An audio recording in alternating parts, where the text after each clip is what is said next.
Share भी चलने पर एक बार फिर आपका स्वागत है।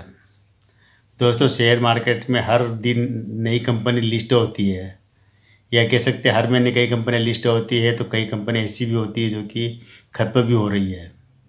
और ऐसे में क्या होता है कि लोगों का पैसा डूब रहा है। ये वही लोग जानते हैं जिनका पैसा डूब रहा है। कंपनी चलते चलते कंपनी अचानक अस्तित्व से गायब हो जाती है, इनसियरिटी में पहुंचती है, दिवालिया होती है। दिवालिया होने के बाद कंपनी किसी और के पास चले जाती है या ख़त्म हो जाती है। ले वहाँ पर क्या कि जो रिटेलर होते हैं वो हाथ मलता रह जाता है, उसके हाथ कुछ भी नहीं लगता है। पहले आपने देखा हो कई कंपनियाँ हैं, जैसे आसाम टी कंपनी है, नागार्जुन ऑयल है, इसके बाद दीवान हाउसिंग फाइनेंस है। ऐसे आप कई लोग जो शेयर लेके, बट उनको पता होगा कि किस तरह उनका पैसा ख़त्म हो चुका है। दीवान हाउसिंग में भी लोगों का पैसा ख़त्म हो चुका, कब से? ये तो बहुत पुरानी बात हो गई अब। लेकिन आज जो एक जो कंपनी जिसकी हम चर्चा करेंगे, जेट एयरवेज, यहाँ भी लोगों को पैसा खत्म हो चुका है। करीब करीब 99% चांस है कि आपका पैसा डूब गया है। 1% होगी भविष्य में कुछ हो।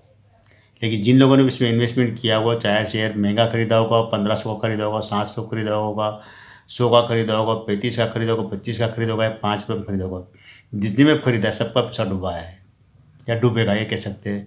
क्योंकि जो सुप्रीम कोर्ट का जो फैसला आया है, इस फैसले ने सबके कह सकते हैं कि उम्मीदें खत्म कर दी है। फैसला ये आया कि सुप्रीम कोर्ट ने इसकी लिक्विडेशन की इजाज़त दे दी है। यानी कि अब क्या हुआ कि इसकी जितनी भी संपत्तियाँ है जेट एयरवेज की, उसको बेच बचाकर जो भी पैसा आएगा वो कर्जदार बैंक वगैरह इनको चुकाया जाएगा।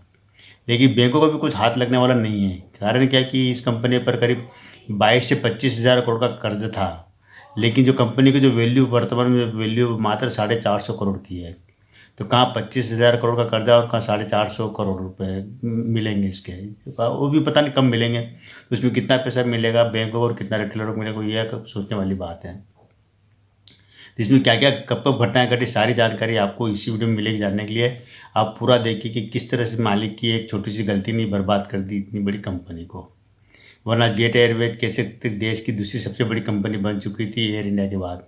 करीब करीब 200 के आसपास विमान आकाश में उड़ते थे इनके। और बहुत जल्दी इस कंपनी ने एक मात्र टैक्सी जो ट्रेवल एजेंसी से शुरू हुई कंपनी, देखते देखते कंपनी कुछ ही सालों में एक देश की नामी गिरामी एयरवेज कंपनी बन चुकी थी। बात हम कर रहे हैं नरेश गोयल की। ये नरेश गोयल है जो पंजाब के रहने वाला है। केस वहाँ से इन्होंने क्या कि अपने चाचा के साथ शुरुआत की थी। करीब करीब ये 70 के दशक के आसपास की बात है। चाचा की ट्रेवल एजेंसी चलती थी और उस ट्रेवल एजेंसी पर ये काम, कैशियर का काम करते थे, मात्र 300 रुपये महीने में। जो नरेश गोयल की बात करें, जेट एयरवेज के मालिक रहे हैं, जो अब नहीं हैं, वो कई बार जेल भी जा चुके हैं। तो अब क्या कि उन्होंने अपने चाचा की ट्रेवल एजेंसी पर काम किया था 70 के दशक के आसपास, 300 रुपये महीने में। और बाद में क्या हुआ था कि इन्होंने कुछ समय बाद में खुद की एक कंपनी बना ली थी, ट्रेवल एजेंसी बनाई थी, जिसका नाम इन्होंने रखा था जेट एयर टैक्सी ट्रेवल। इस तरह ट्रेवल एजेंसी रखी थी। लोग हंसते थे कि जेट एयर नाम रखा है लेकिन टैक्सी चलाते हैं। तो लेकिन नरेश गोयल का कहना था कि एक दिन ये भी आएगा कि उनके भी विमान आकाश में उड़ेंगे। और ये बहुत जल्दी टाइम आ गया। करीब करीब 90 के दशक की बात है कि उस दौरान क्या हुआ था कि जो हमारे जो सरकार ने, भारत सरकार ने जो ये जो उड़ान में जो अब इसके अंदर निजी कंपनी की भागीदारी को भी एक बढ़ावा दिया था। मतलब कि रास्ते खोल दिए थे सरकार ने कि अब निजी कंपनियां भी आ सकती है। तब क्या हुआ था कि कुवैत एयरलाइंस और गल्फ एयरलाइंस, इन्होंने मिलकर ये जेट एयरवेज के साथ में एक समझौता किया था, जिसमें 40% हिस्सेदारी किनकी थी, जो गल्फ और कुवैत की जो एयर एजेंसियाँ उनकी थी। इस तरह से जो इन्होंने सबसे पहला जो 93, ये सन याद रख 93 में एक 2 विमान के साथ ये कंपनी शुरू हुई थी। कमर्शियल विमान दो चलाए थे 93 में, जिसका नाम था जेट एयरवेज कंपनी। यहीं से इस कंपनी ने जो उड़ान दर्ज की है, देखते देखते कंपनी मतलब ज़बरदस्त बुलंदी को छूने लगी है। और 2005 में इस कंपनी का आईपीओ आया था। आईपीओ ज़बरदस्त सब्सक्राइब हुआ था और 2005 से लेकर 7 तक इसका जो शेयर की प्राइस हुआ करती थी करीब 1400 रुपये के ऊपर हुआ करती, 1400-1500 रुपये ऊपर हुआ करती थी। लेकिन वहाँ से फिर बाद में 2008 के बाद में कंपनी की बुरे दिन शुरू हुए। ज़्यादा लंबे समय तक नहीं टिक पाए अपनी बुलंदियों पर। बाद में क्या होता है कि इन्होंने कुछ समय तक अच्छा काम। उसके बाद इन्होंने जो एक जो कंपनी थी 2014-15 के आसपास की बात है कि जो सहारा एयरलाइंस, इस सहारा एयरलाइंस को इन्होंने खरीद लिया 2200 करोड़ में। जो सहारा एयरलाइंस का एक दिवालिया प्रक्रिया गुजरे थे, उसको उन्होंने खरीद लिया, जो कि सुब्रत राय की थी। उसको खरीदने के बाद में क्या हुआ था कि ये एक सबसे महंगा फैसला था इनका, जो नरेश गोयल था तब कहा था कि ये जिसकी वैल्यू इतनी नहीं थी उससे ज़्यादा कीमत उन्होंने चुकाई थी सहारा एयरलाइंस को खरीदने के लिए। लेकिन उसके बाद में क्या था कि इनकी जो विमान के अंदर इनकी संख्या बढ़ गई थी और करीब 200 के आसपास विमान हुए थे जेट एयरवेज के पास। 2005 से लेकर 2016 तक कह सकते हैं कि करीब करीब इनके पास 200 के आसपास विमान थे। और कई विमान इनके क्या थे, किराए पर चलते थे। किराए से जो बड़ी बड़ी जो कंपनियां, जो विदेशी कंपनियां विमान किराए पर देती है, उसकी सर्विस देती है, उसका मेंटेनेंस वगैरह सारा काम वो संभालती है, लेकिन बदले में इनको पैसा चुकाना पड़ता था, किराया चुकाना पड़ता था, सर्विस का पैसा सब देना पड़ता था। तो सारे लगभग 80-90% विमान किराए पर थे।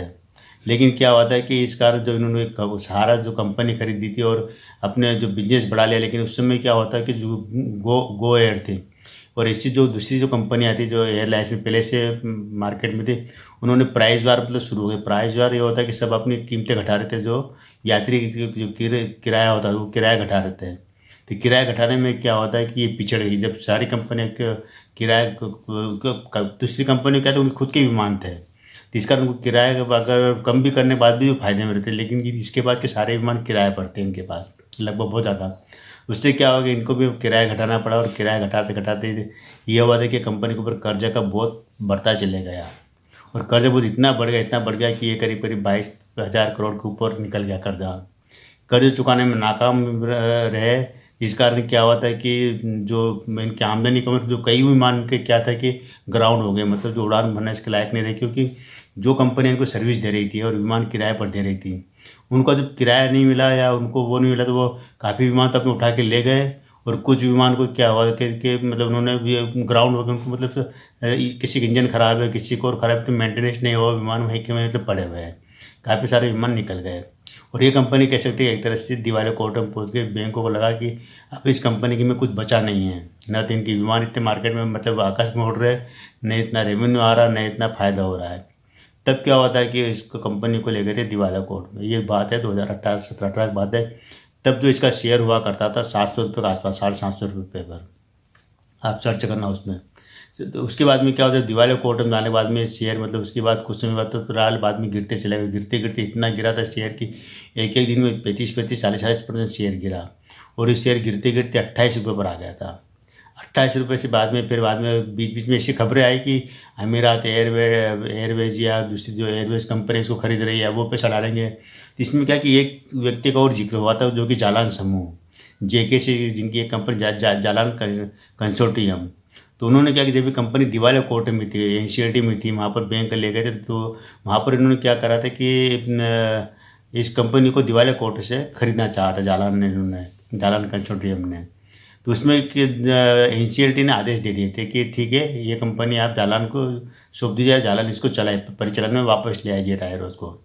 तब ये शेयर वापस चढ़ा था और चढ़ाते चढ़ते करीब 100-125 रुपये के ऊपर भी निकला था शेयर। बाद में ये 28 रुपये चढ़ते थे, 125 तो निकला था कि इसमें जालान वगैरह चलाएंगे, इसको जालान समूह वगैरह चलाएंगे या वो चलाएंगे जो। लेकिन क्या हुआ कि उनको कुछ पैसा बैंकों में जमा करना था, करीब 350 करोड़ रुपये।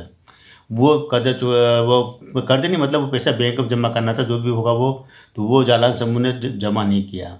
इस कारण क्या हुआ, तो बैंकों को लगा कि ये जो जालान JKC है, ये इस कंपनी को चलाने के लायक नहीं है और न उनके पास चलाने की क्षमता है इनके पास। तो उन्होंने इसको जाके चैलेंज कर दिया और सुप्रीम कोर्ट में गए, जो कि NCLT का फैसला था उसके खिलाफ सुप्रीम कोर्ट गए।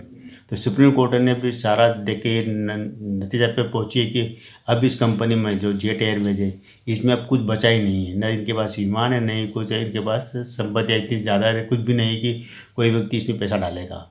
और जो भी व्यक्ति पैसा डाल रहा है शायद वो भुना रहा है या कुछ भी करे, मतलब ऐसा तो आखिर में डिसीजन ये दिया कोर्ट ने कि अब इसको मतलब लिक्विडेशन किया जाए, यानी कि अब जितना भी इसके पास बचा है, जो जेट एयर जो भी भागते भूत की लंगोटी भली, मतलब वो कि जितना भी बचा उसको बेच बचा कर बैंकों को जो भी पैसा आता है बैंकों को सौंप दिया जाए कि बैंक वाले अपना जो पैसा डूब रहा है उसको डुबाओ, माने जो पैसा आ जाए उसके रखे। इस तरह बहुत कम पैसा मिलेगा, मतलब बैंकों का कोई हाथ लगने वाला नहीं, जिन्हें उधार उनका पैसा मिलने वाला नहीं। लेकिन ये चला करता है, सब मार्केट में होता है, शेयर मार्केट में। लेकिन आप और हम जब शेयर में इन्वेस्टमेंट करते हैं, किसी भी कंपनी के शेयर में इन्वेस्टमेंट करते हैं, तो ये जरूर देखना चाहिए कि भाई ये जो कंपनी जो चलाने वाले बंदे हैं, जो इनका बैकग्राउंड क्या है। अब जैसे ये जो नरेश गोयल है, इनका बैकग्राउंड क्या था कि ये एक ट्रैवल एजेंसी चलाते थे, और उसके बाद में तो क्या कि गिरफ्तार भी हुए, मतलब ये इस चक्कर में गिरफ्तार भी हुए। इनको 2019 में गिरफ्तार कर लिया था, विमान से उतारा था इनको। बड़ी बात है कि तो अमीरात विमान था ना, उसमें बैठे हुए थे ये नरेश गोयल और उनकी पत्नी। इनको विमान से उतार के गिरफ्तार करा था, वहीं गिरफ्तार करके जेल में ले गए थे। जेल में गए ये पति पत्नी दोनों ही। तो ये क्या है, एक ट्रैवल एजेंसी के मालिक थे, लेकिन विमान उड़ाने लगे तो बहुत जल्दी ज़मीन पर वापस आ गए। बैकग्राउंड अच्छा होना चाहिए किसी भी कंपनी का। अगर मालिक अगर रातों रात अगर बनता है, खड़ा होता है, तो ये मान के चलते उसका बैकग्राउंड तो बिजनेस में का रहा ही नहीं। वो चाय बेचने वाला रहा है, या कुल्फी बेचने वाला रहा है, या पंचर ठीक करने वाला रहा है। लेकिन वो एक स्थिति ऐसी बात थी बाद में कभी कभी कि वापस वो पंचर की दुकान पर पहुंच जाता है।